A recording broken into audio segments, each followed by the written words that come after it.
How's it going, YouTube? This is op.poker James here. Today I'm going to be talking about something that a lot of you guys know that I used to play. I used to play this professionally. Before we launched op.poker, I was playing up to the $200 heads-up hyper limits.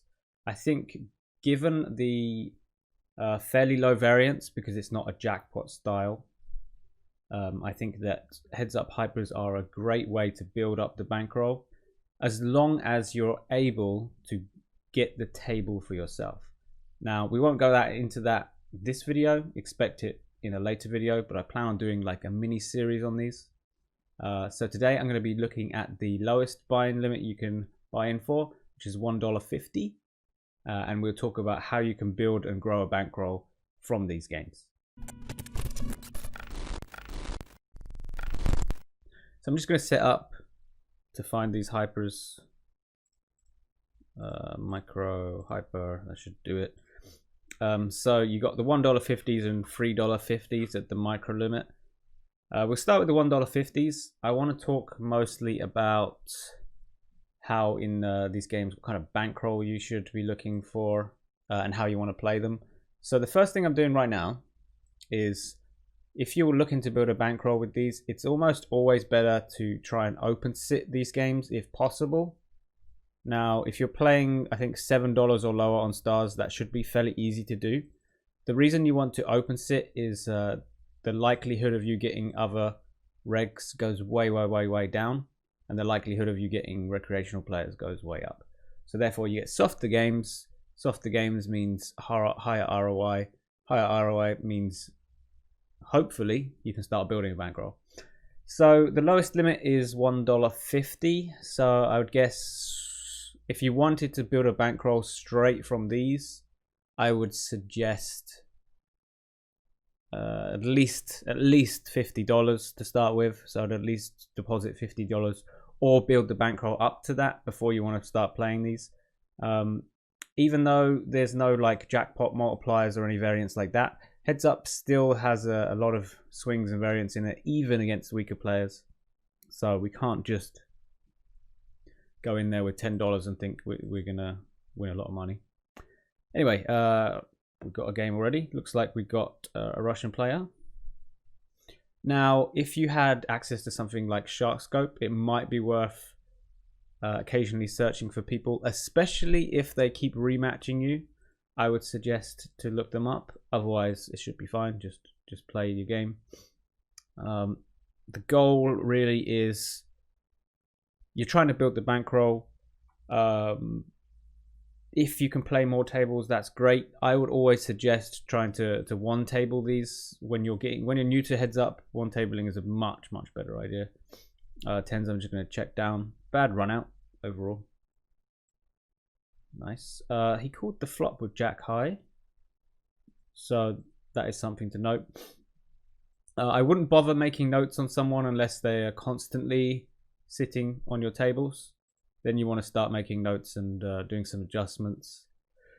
Maybe if you've got a HUD or a tracker, to start looking at some stats. Mostly what you would want to look at is how they would play pre-flop and how they're playing post-flop. So things that I would want to look out for are, I think I'm going to see what he's up to with king high. See if he's checking down ace high and then doing weird bets with it. Okay, well that's an odd play. Flopped two pair, checked all the way to the river. That is quite a nice note. So you can already tell that this guy is almost definitely recreational, I would say. Let's play it that way. Yeah, so we're going to enjoy this game, I think. But yeah, if you're playing these heads-up hypers, if you're one tabling, you should still be able to get a good 50 games in a day if you really were putting a little bit of a grind in. And heads-up hypers, you can get 5% ROI in these as long as you're getting lots of recreational players in the game. So you can build up the bankroll pretty fast, which is good.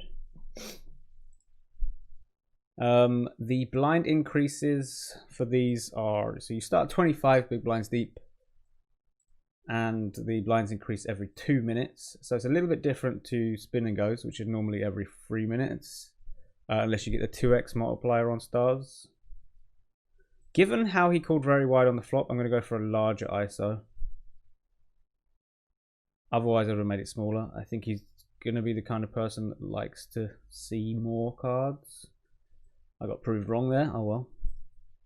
Maybe a little bit too greedy there. That's okay. I think I'll live with it. But yeah, these are a great way to build the bankroll, as long as you're able to do this open sitting. So we'll go into that more on other videos. I plan on doing a video for this stake, so $1.50 stake. I'm going to do one for the $3.50 and then the $7, and then I'm going to explain why at higher limits it might not be the best option. Check calls the flop, checks and checks. Do I want to try and bluff him off on the river? No, I don't think I do, because of how he slow played last time. So I'm a bit wary of that.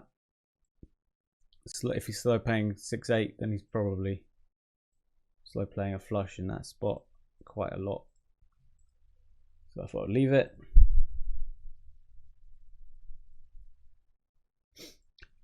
If you want to understand or learn like a pre-flop strategy for heads up hypers, what I'm going to do is in the link below on this video, I'll post a few like ranges and charts for you to learn how to play pre-flop with these.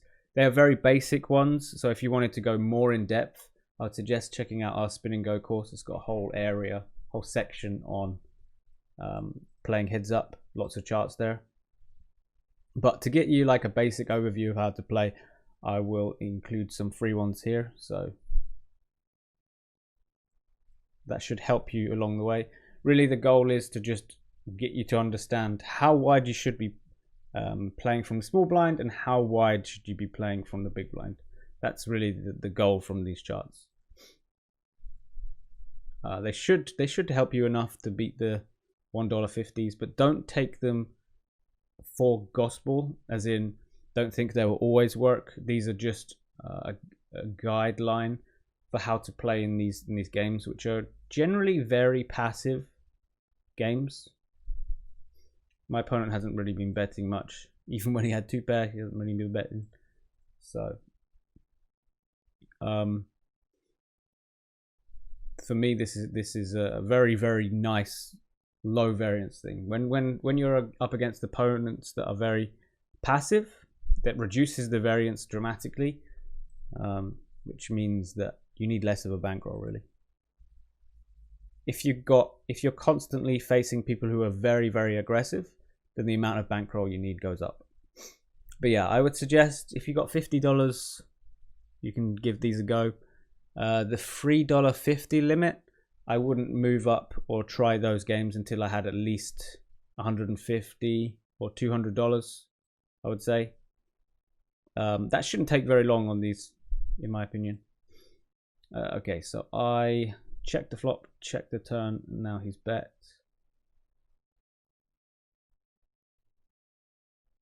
So this would normally be a cool spot for me. I'm still going to call, yeah. And again, he's slow playing trips, a full house, I should say. It's just that I can't imagine him having a king too often, because he might want to raise that when we're so shallow. So he's either really saying to me he's got an 8 or a bluff. So occasionally he could turn up with queen high, which would suck, but apart from that, I think we're doing pretty good there with jack high. 4-3. I'm going to check it back. My intention was to try and hit some sort of gut shot on the turn and bet it, but I'm okay with this turn card as well.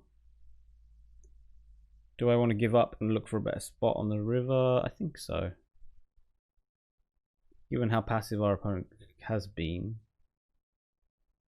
I don't know what he could have. 7-4. Alright, so it looks like my opponent isn't bluffing when he's not hit. That's a good sign for us, in that if he's not bluffing when he hasn't hit, then it's much less likely we want to make calls with bluff catches. All right, so we check. Yeah, I'm just going to leave it 9 high. He doesn't really want to bluff bet at all. Okay. So this could be a hand that I might want to shove against certain players. Against this guy, no way do I want to do that. I don't think there's too much point in checking back some kind. So sometimes I would check back top pair weak kickers to kind of trap people who probe bet a lot. Seems like this guy's so passive that it's unlikely he's going to do that without actually hitting something. So I'm just going to bet and try and get value. Early on in the match, he called with jack high in a spot where he didn't even have like a backdoor draw. So I like that. And it looks like we got trapped here by ace king. Yeah, he's just playing very, very passively. So in spots like this, you might not want to shove suited connected type hands. Maybe we'll see in the future. If he does raise, it's probably going to be an absolute monster hand.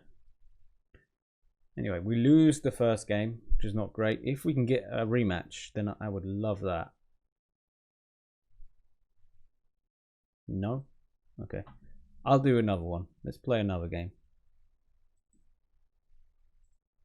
So what I'm going to do is I'm going to make sure I open sit. I almost sat here. If you're trying to build a bankroll, I would highly suggest getting the open seat. So we're going to sit. There we go. Getting that open seat is really, really useful, really important. Just because if you're a regular, you're way more likely to want to open sit yourself. Anyway, when I was playing these for a living, I was playing pretty much anything between, if the traffic was very low, I was playing even €20, $20 buy-ins up to 200s. Now with heads up hypers, sometimes the traffic can get very, very low. So unlike with spin and goes, there is a cap on how much of an hourly you can make in them.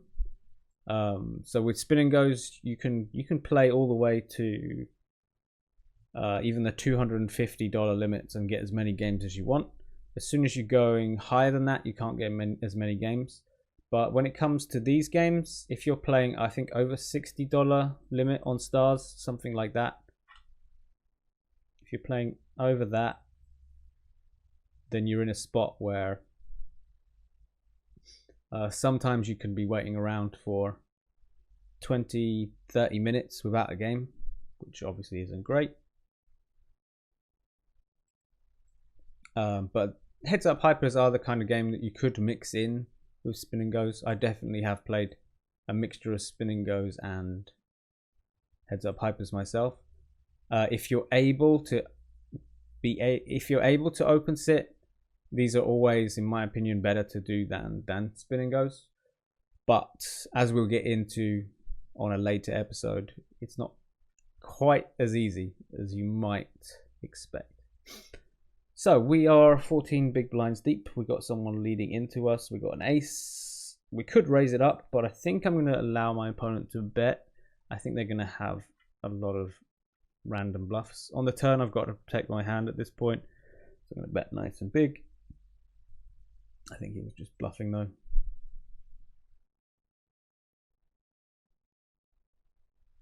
And we've got ace king.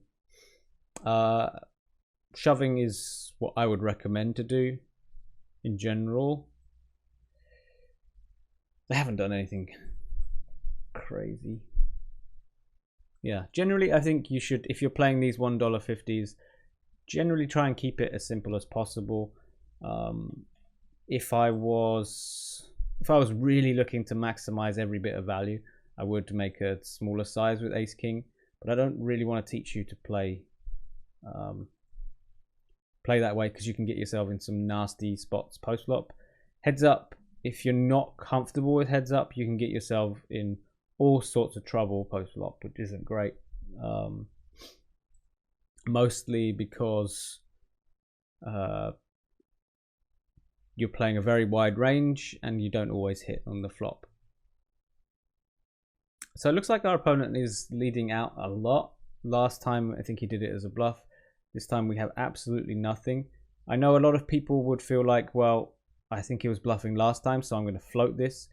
Generally, I'd say you only want to float in a spot like that if you have at least two overcards, gut shot, something like that. Otherwise, I think you're just going to be dumping money there. Now, he could have a 7, he could have a 6, he could have a 2.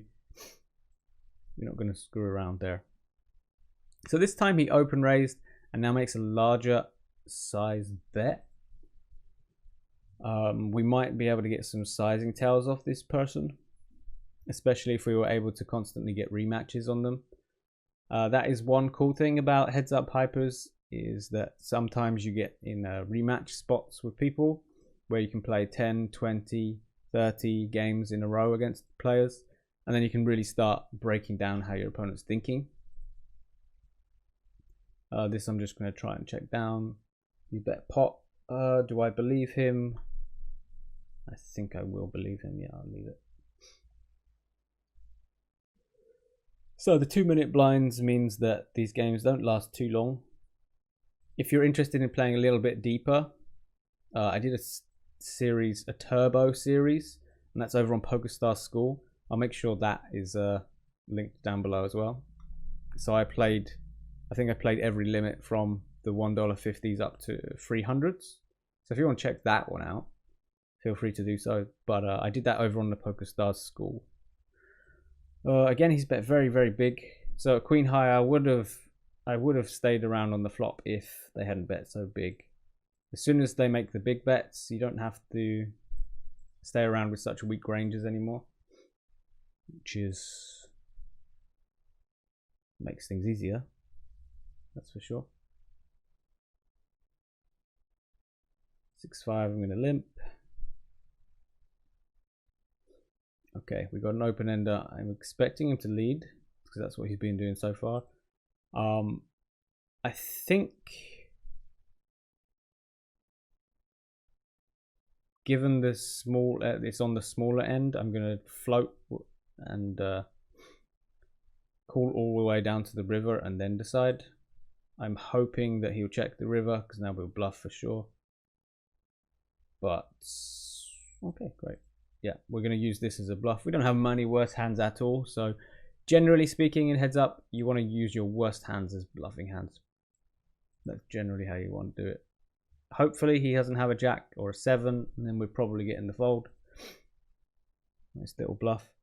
So even though I'm playing recreational players, I know a lot of people say, oh, you don't bluff fish. But in heads up, you have to. You just have to pick the right spots. So there we knew that our opponent has been leading out a lot on the flop. We knew that we had good outs to hit and to improve. And when we didn't, we knew it was one of the worst hands we had. So we bluffed it and we took it down. Okay, so he's betting again. This is a spot where I could just click raise, honestly. I think that is what I want to do here. And then if it gets shoved on, we just got to fold it. Basically, I'm making a small raise because I just don't think he has it very often. If he's betting every single flop, but he's definitely not hitting every single flop, we have a cool spot. Okay, so we've got a flip. Can we win a flip? No, we can't. Unfortunate, but we still got chips. Queen Jack. I'm just going to shove. This is we get into 5-6 big blinds where I stop doing anything other than push or fold.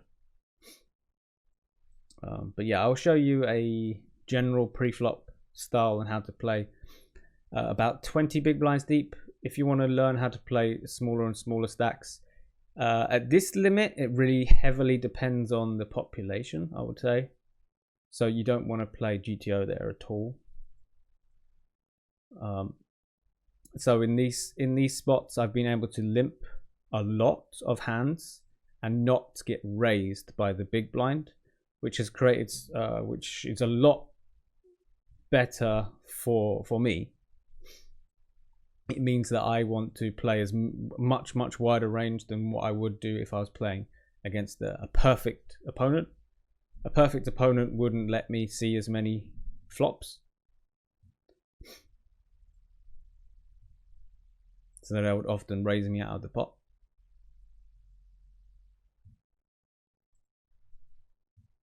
Anyway, hopefully we can get a win. But we did have a flip already for it. Got to hit that flush. Nice. And we're getting quite short now.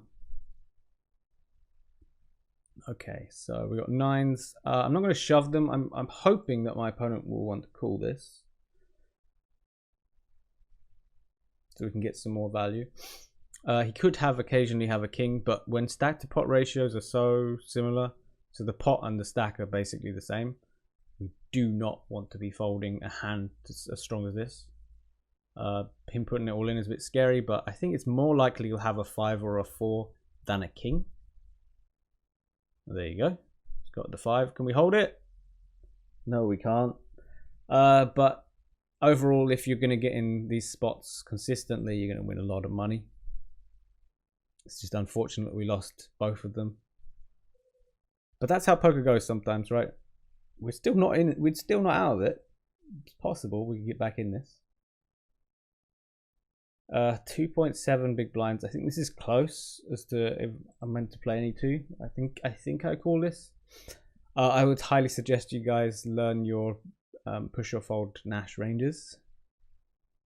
Highly suggest that. And if you don't know what I've talked about just then, I would Google what I just said, and you'll find it. It'll be one of the first things. Go on the images, and that will teach you how to play the if you were to play a push or fold only. So it's very useful when you're getting down to 5 big blinds and 6 big blinds or lower. Before then, it's not so useful because it assumes all you can do is go all in or fold, which of course isn't the case in no limit hold'em. We can limp, we can min raise, we can do all sorts. But yeah, it's not looking good. It's really not looking good. We get to see a flop, that's great. That is great news. Doesn't look good. Jack 10. We're hoping for a fold, even though we've got a quite strong hand. Getting the fold there in a spot where he shouldn't fold any cards is a very nice feeling. If you're playing this guy a lot, then you want to make the note. It's very useful to know that.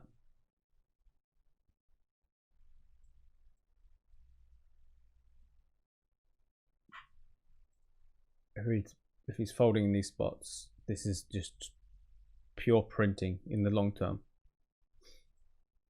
because he should be calling any two there. He's put 80 chips in already. I've only had I don't know how much a stack I had, but it wasn't very much. 200 I think it was a stack, which means I'm going to be raising even crappy hands like 3-4, hoping for them folds. Now he calls with 5-2, so I have absolutely no idea what he could have had that would fold the last 2 times if he's gonna put in that.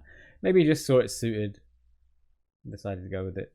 Anyway, sometimes it's hard to figure out what a recreational player is thinking or doing at all. Got very, very low stack now. But yeah, I would highly recommend checking out the push or fold stuff. I was genuinely thinking about shoving here, but I ended up folding. I think I should have shoved because of what we just saw with him folding some in spots when he wasn't meant to.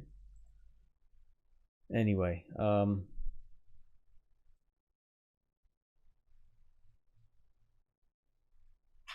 maybe I could have led that flop as well. Nah. This is amazing. Just getting these spots so shallow. He shouldn't be folding anything. King, queen. Quite a nice hand. Getting a fold. Wow. Okay. So yeah, we found his weak spot. His weak spot is playing this very shallow stacks. When the blinds are this big, you cannot be picky with your hand selection. Otherwise, you'll run out of chips really fast. Can we win this? No, we can't. Oh my word. But the likelihood of me winning this game has just been really good. So you got to look beyond just this game. Look at the total. Okay, we're back in it. Back in it again. This stack set size against most players, there's pretty much no edge you can get anymore. So it's just basically gamble time at this point. But against our opponent, we might still have some edge here. If we're 4 big blinds deep. What an epic match. We've got all the way back to even again. I'm very tempted to shove, but I won't.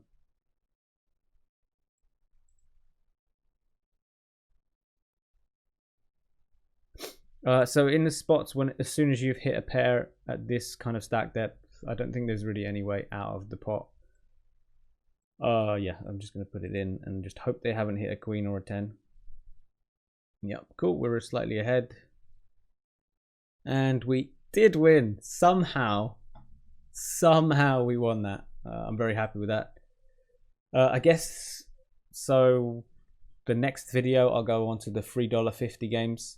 Now the opponents will get tougher the higher stakes you go. That's just generally how it is. But as long as you're able to open sit, you should be getting very weak opposition. So if you are able to do that, you're in a great spot. So yeah, we'll go into the $3.50s next video. Look out for that. If you want to hit the subscribe button and the bell notification thing, that'll tell you when it goes live. Then we'll move up to the 7s, and then we'll start talking about what happens at the higher limits. Anyway, if you guys have any questions that you might want me to talk about for Heads Up Hypers, just ask me in the comments. And check out the free ranges for Heads Up that we'll be posting in the description. These are just a basic idea for you to understand how wide you should play. One of the first and easiest things that I found here in these games is players not playing wide enough and not playing aggressively enough pre-flop. So that should hopefully help you out in that scenario. But if you want to get more and more in depth, if you want to start like winning and making money, I would suggest checking out our Spin and Go course, which has a whole section on heads up play. Anyway, thanks for watching. This has been op.poker James.